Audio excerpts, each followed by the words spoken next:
Bon bah salut tout le monde. Ce matin je suis parti de Quito pour aller visiter les pyramides de Cochasqui. Premier bus pour aller au terminal de Ofelia. De Ofelia on va à une ville qui s'appelle Malchingi. On prend des camionnettes pour venir à Cochasqui. 2 heures de trajet pour venir de Quito à Cochasqui. Donc, on vient de donner à manger au lama. Je me suis renseigné pour les derniers bus pour rentrer à Quito, ça va, il y en a jusqu'à 6 heures du soir. Ouais, c'est super bien desservi, hein. L'Équateur, les bus, pas de soucis. Vous pouvez y aller, vous pouvez faire confiance. Et puis c'est pas cher du tout. Donc en gros, pour venir de Quito à ici, j'en ai eu pour 6,50 $. Voilà, 5 $ de camionnette et 1,50 $ de bus. Voilà. Je dis tout ça parce que des tours organisés pour venir voir les pyramides de Cochasqui, vous pouvez en avoir jusqu'à 150 € hein, par personne, hein, organisés depuis Quito. Hein. Donc c'est un peu cher, moi je trouve, voilà, par rapport à comment c'est simple finalement de prendre les bus et de se débrouiller tout seul. Faites votre choix, mais en plus bon, c'est un peu l'aventure quoi. C'est ça aussi le voyage. Hein. Bon allez, j'y vais. Je vais suivre le groupe parce que y a une guide. Donc encore une fois, on va suivre la guide. Et je vais rester un peu en retrait du groupe pour pouvoir filmer et puis traduire ce que dit la guide. Allez, c'est parti. Encontramos al pie de la pirámide número 5. Lo que ustedes están observando es una zona de excavación que fue hecha en el año de 1963 por el arqueólogo Udo Overen, 63 a 64 aproximadamente. El objetivo era saber de este lado qué profundidad tiene, tratar de encontrar la base. Posiblemente la base está al fondo, la parte verdosa, 8 metros de profundidad, ¿sí?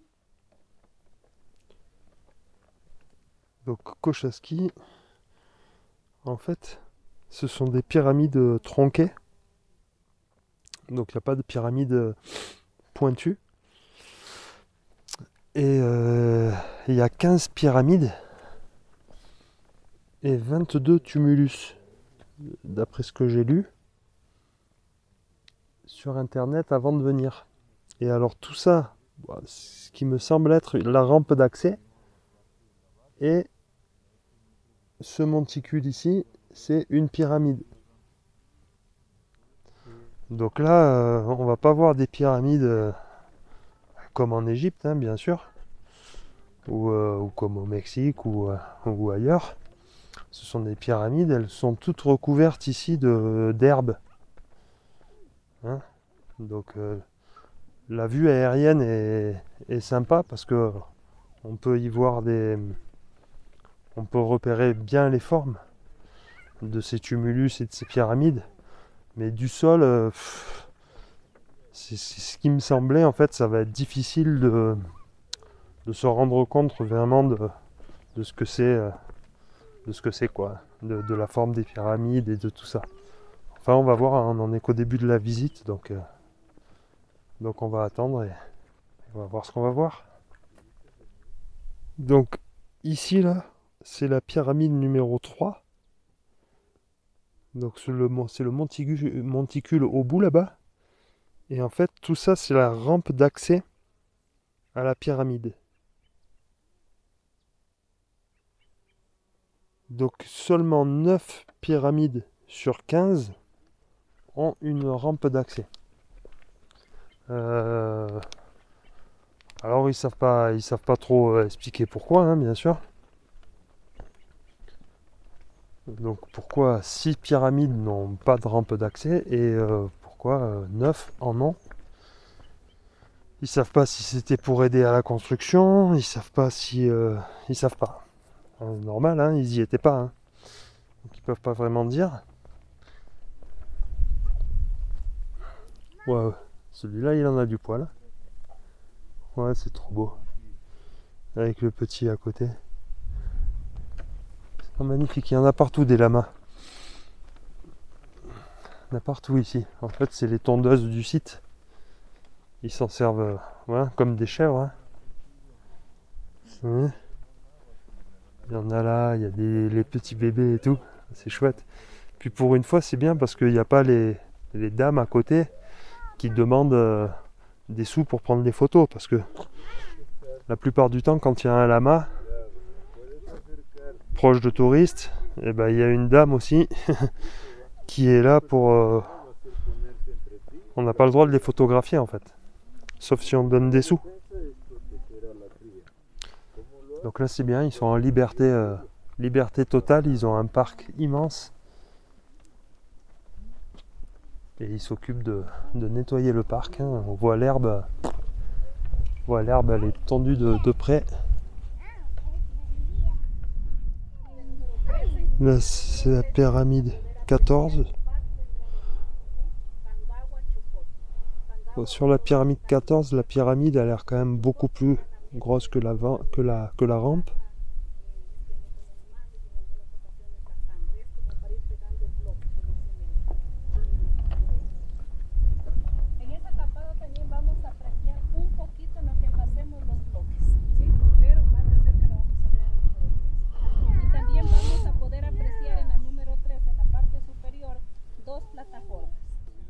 Donc ce qu'on vient de nous dire aussi, c'est que ici, là, c'était une chef de tribu. Alors j'ai pas trop compris, je crois qu'elle parlait de la mère de Watahualpa. Mais voilà, donc c'était une tribu dirigée par une femme, encore une fois. Et c'était un peuple pré-inca. Parfois ils sont pas certains des dates, mais en tout cas c'était pré-inca, c'est sûr. Donc ici, hein, tous les chemins sont balisés.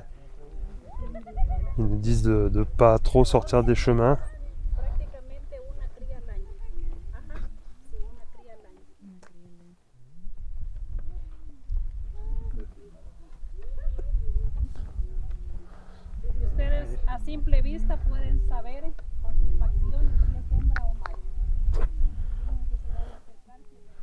Petit lama. Il est mini. Un mini lama. Oh.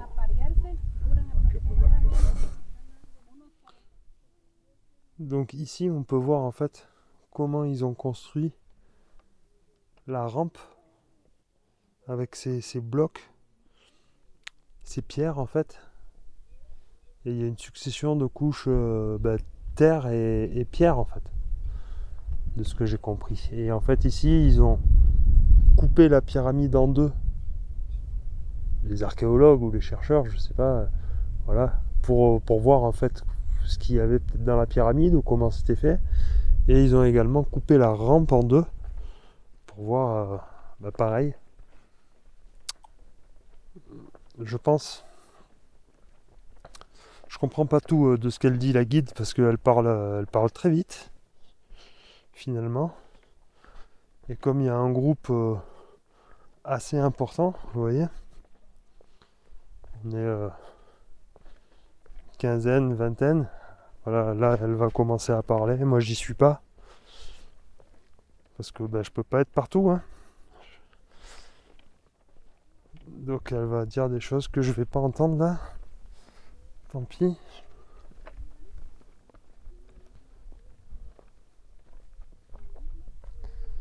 Là je vais même me retourner pour vous montrer voilà, qu'ils ont coupé la rampe. La rampe qui est ici. De la pyramide 9. Voilà, qui va jusque là-bas en bas. C'est vraiment grand. Hein. Une longue rampe qui fait 100-200 mètres de long, quoi. Voilà, ici, hop, coupé en deux. Et puis ici, c'est la pyramide, quoi. Et là, c'est la pyramide, la pyramide, la pyramide, et hop, qui redescend sur cette face, la pyramide. Mais donc, j'ai l'impression que ce sont des pyramides quand même en presque de terre et de pierre, mais j'ai hâte de voir les fouilles. Je pensais qu'on allait voir sous le préau là-bas, sous le premier préau, les pierres, mais non, on n'y est pas monté. Mais j'en vois là-bas d'autres abris. Et je pense que là-bas on va pouvoir voir les blocs un peu plus dégagés.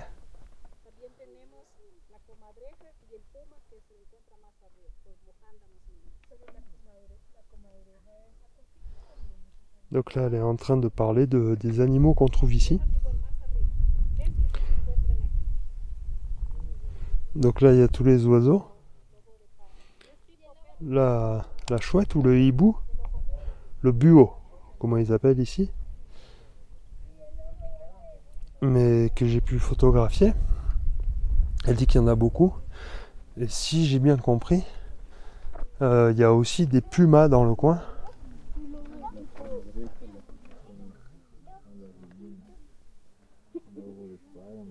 Ouais. Ouais, c'est ça. Hein. C'est ça, voilà. Il y a des renards, des lapins.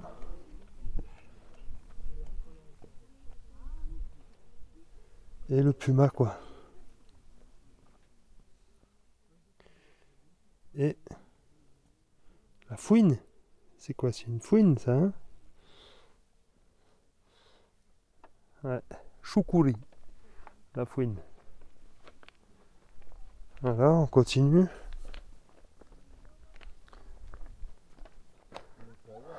Voilà la pyramide là.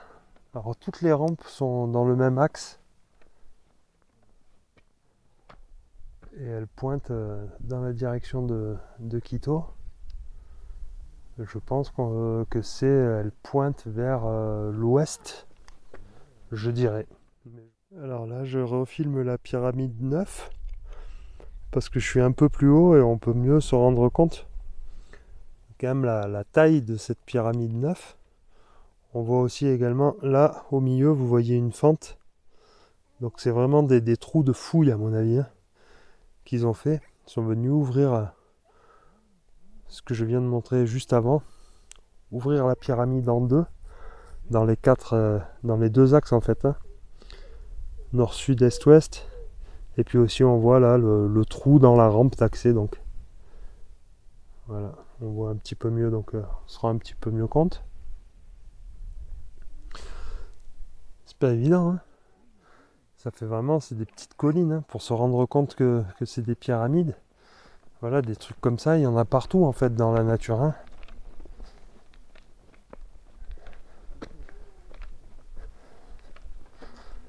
C'est vraiment, comme je disais, la vue aérienne qui fait qu'on arrive à repérer ces formes, les pyramides tronquées et leurs rampes d'accès quoi. Donc là voilà, on va se mettre là-bas et on va mieux voir les pierres et l'intérieur de la pyramide. Bon, donc ici, donc voilà, nous sommes rentrés sous l'abri et on peut voir donc les blocs.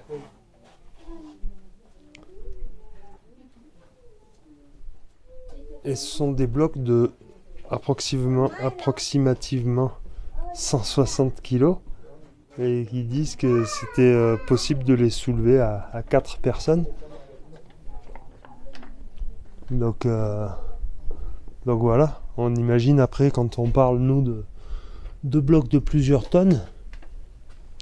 Voilà, eux ils ont estimé que 160 kg, eh ben, ils les soulevaient et mettaient en place à 4. C'est déjà pas, voilà, c'est déjà pas évident. Alors imaginez des blocs de 2 tonnes, de 5 tonnes, de 100 tonnes, hein, etc., etc. Parce qu'on a vu des pierres en Égypte ou même au Pérou, hein, à Sacsayhuaman. Il y a des blocs qui font 300 tonnes. Donc qu'est-ce que c'est 160 kilos à 4 personnes. Alors 180 tonnes, 300 tonnes, comment on fait? Vraiment quand même un souci.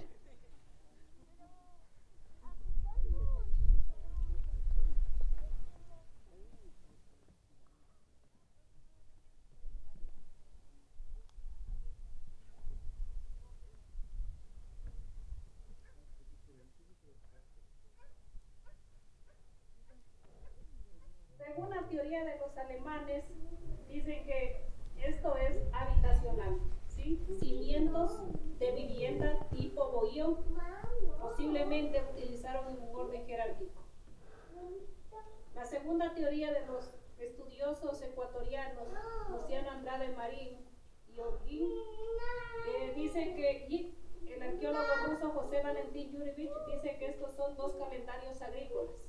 El que tenemos al frente tiene 9 metros de diámetro, conformado por 2 canales, y el que está al fondo, el calendario solar, reloj astronómico, tiene 16 y este 9. Donc là, on est au sommet de la pyramide numéro 13 et on voit qu'en fait il y a un cercle de 9 mètres de diamètre avec 2 petits canaux comme ça. Bon, celui de gauche on le voit pas bien, celui-là on le voit un peu mieux, et ils savent pas en fait, hein. Il y a des chercheurs russes, puis des chercheurs équatoriens, puis tout le monde y va de sa théorie, mais ils savent pas du tout à quoi ça servait. Et on voit également des trous dans des sortes d'emplacements. Là il y a des abeilles. Et ici c'est pareil. Donc on est juste à côté du premier cercle, donc toujours au sommet de la pyramide 13. Mais il y a un plus grand cercle, donc un peu ressemblant, très ressemblant au premier, avec toujours des petits canaux là, 2 petits canaux. Et en fait, il y a des marqueurs, vous voyez, les petits bouts de bois là, qui sont plantés. Et ils pensent donc que ce grand cercle c'était comme un calendrier agricole. Et donc ils mettaient des repères.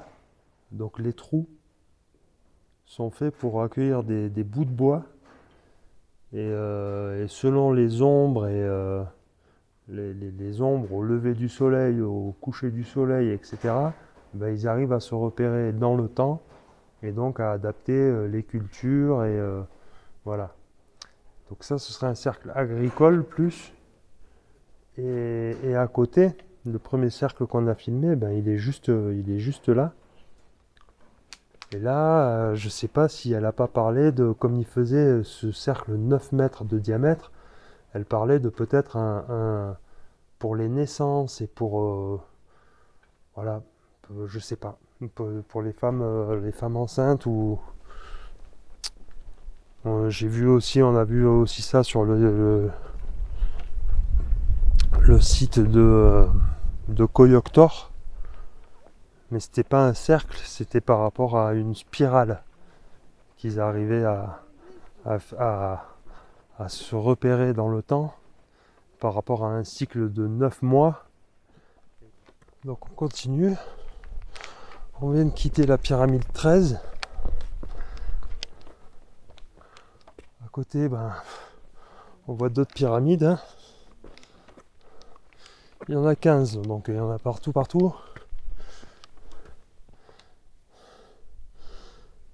Oh, la guide elle fonce, hein. C'est pas facile, hein. Là, voilà, là-bas on a la 9 qui était coupée, et là donc c'est la 13 qu'on vient de voir avec les 2 gros préaux là, voilà.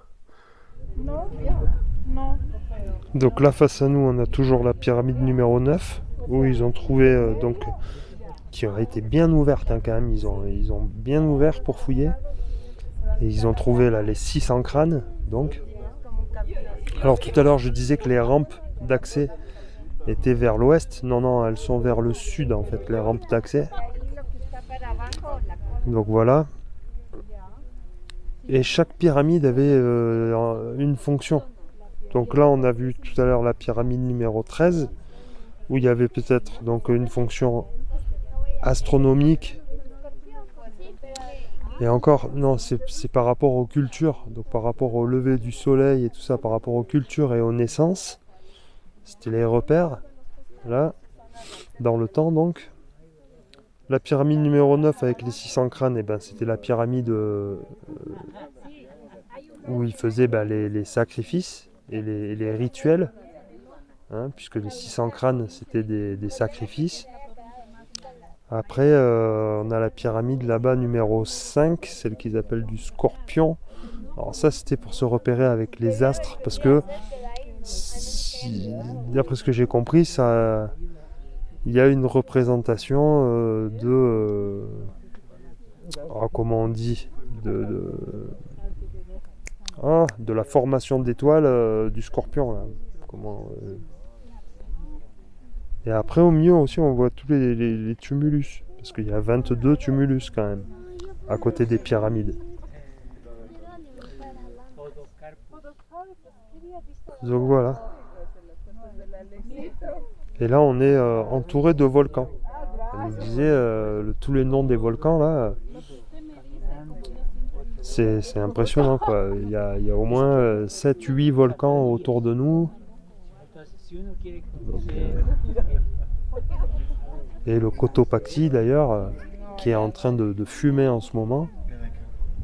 Là on le voit pas parce que il est juste derrière le paquet de nuages qui est au fond là-bas, mais Cotopaxi il fume depuis 3 mois environ. Et voilà, donc on est entouré ici, elle disait que c'était un des points uniques de l'équateur où on pouvait observer toute la vallée comme ça et également tous les volcans. Et là, le monticule sur lequel on est, c'est la pyramide 10. Donc on est sur la pyramide 10. Et la pyramide 10, c'est la plus haute de toutes. Donc c'est un peu l'observatoire de tout ce site. Voilà. Bon, et sinon, qu'est-ce que veut dire Kochaski? Kochaski, alors Kochas, c'est l'eau. Et qui c'est le centre. Donc en fait, au centre de l'eau. Alors ils ne savent pas trop bien pourquoi. Peut-être parce que ce site était entouré d'eau. Mais c'est peu probable. Et sinon, c'est en rapport avec les 3 lagunes qui se trouvent derrière cette colline. Là-bas, il y a 3 lagunes. Donc voilà, ils savent pas trop pourquoi ça s'appelait un peu la terre au milieu de l'eau, quoi. Voilà, ils savent pas. Et là, la guide, encore une fois, il y a un petit qui lui a demandé mais pourquoi il y a ces rampes d'accès? Et elle disait c'était pour faciliter l'accès aux terrasses. Donc bon, là je veux bien.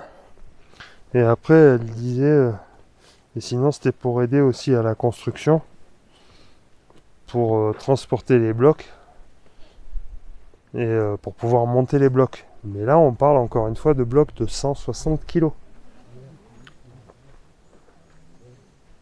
Donc imaginez les pyramides d'Égypte qui sont quasi 2 fois plus hautes ou 3 fois plus hautes et avec des blocs qui sont 10 à 20 fois plus lourds.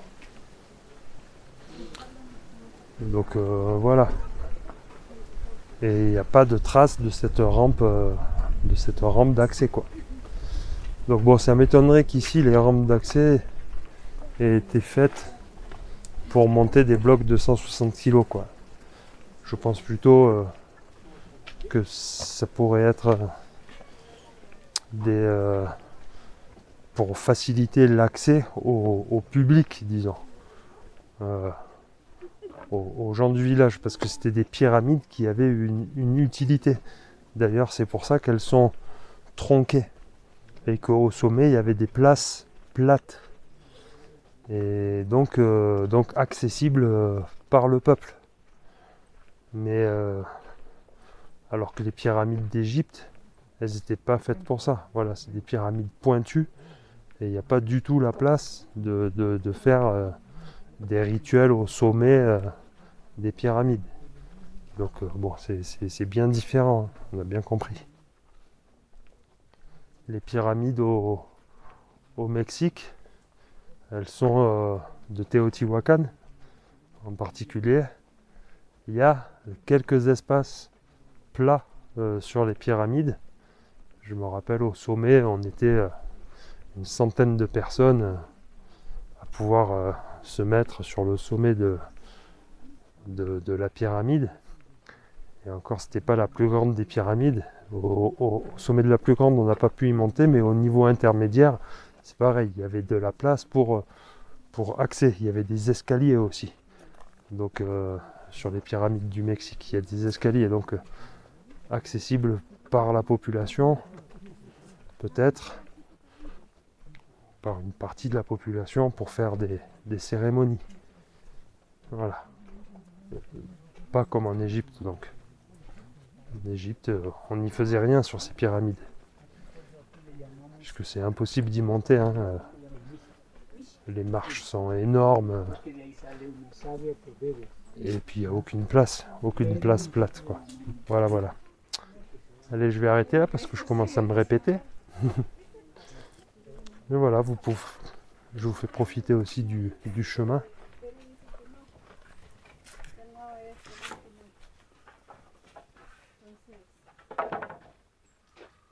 Tranca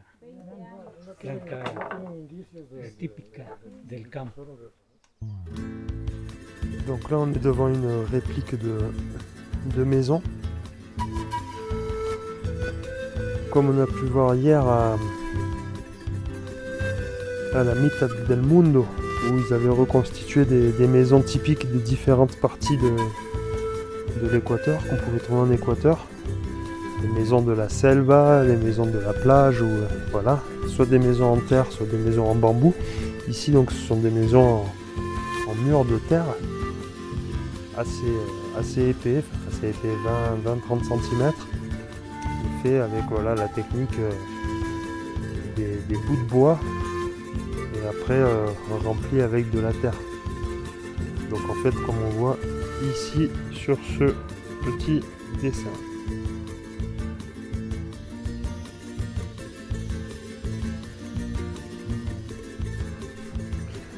Et après on a la partie jardin qui entourait l'habitation. Avec voilà, moi je peux voir du maïs. C'est super joli. Waouh. J'adorerais avoir un jardin comme ça. C'est très beau quoi. Les petites barrières, les petits passages, tous les légumes.